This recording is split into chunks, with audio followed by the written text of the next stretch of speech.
Gordon was cross. Why should Henry have a new shape, he grumbled. A shape good enough for me is good enough for him.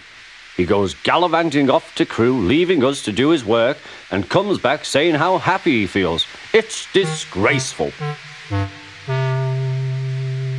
And there's another thing. Henry whistles too much.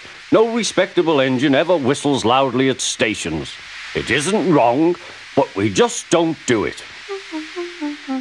Poor Henry didn't feel happy anymore. Never mind, whispered Percy. I'm glad you're home again. I like your whistling. Goodbye, Henry, called Gordon. We're glad to have you with us again, but remember what I said. Later, Henry stopped at Edward's station. Hello, Henry, said Edward. You look splendid. I was pleased to hear your happy whistle yesterday. Thank you, Edward, smiled Henry. Shh, shh. Can you hear something? It sounds like Gordon, said Edward, and it ought to be Gordon. But Gordon never whistles like that. It was Gordon. He came rushing down the hill at a tremendous rate. He didn't look at Henry, and he didn't look at Edward. He screamed straight through the station and disappeared.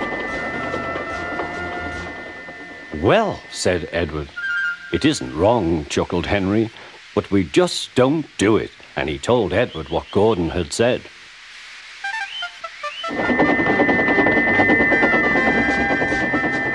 Meanwhile, Gordon screeched along the line.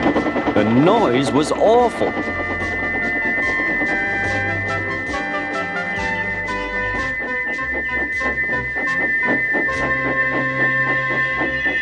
At the station, everyone held their ears. The Fat Controller held his ears too. Take him away, he bellowed, and stop that noise!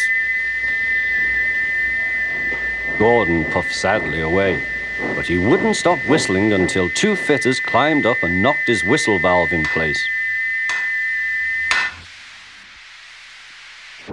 That night, Gordon slunk into the shed. He was glad it was empty.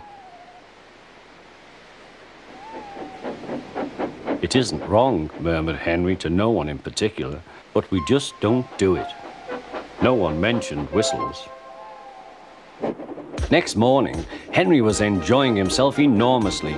I feel so well, he sang. Trickety-trot, hummed his coaches. Then he saw some boys on a bridge. Peep, peep, hello, he whistled. Oh, he called. The boys didn't wave and take his number. They thought it fun to drop stones on him instead. They've broken our glass! They've broken our glass! Sobbed the coaches. The passengers weren't hurt, but they were cross. Call the police! No, said the driver. Leave it to Henry and me. What will you do? They asked. Can you keep a secret? Yes, yes. Well then, said the driver.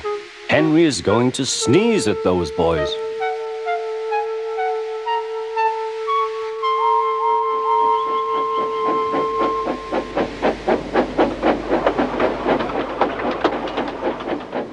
Lots of people were waiting at the station just before the bridge. They wanted to see what would happen. Henry has plenty of ashes, said the driver. Please keep all windows shut till we have passed the bridge.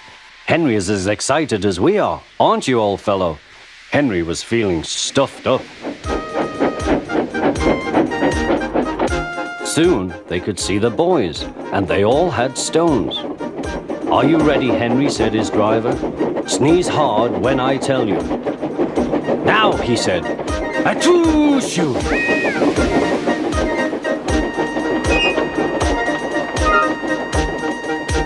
Well done, Henry, laughed his driver. Henry went home very pleased with himself. He had taught Gordon and silly boys a lesson with a whistle and a sneeze.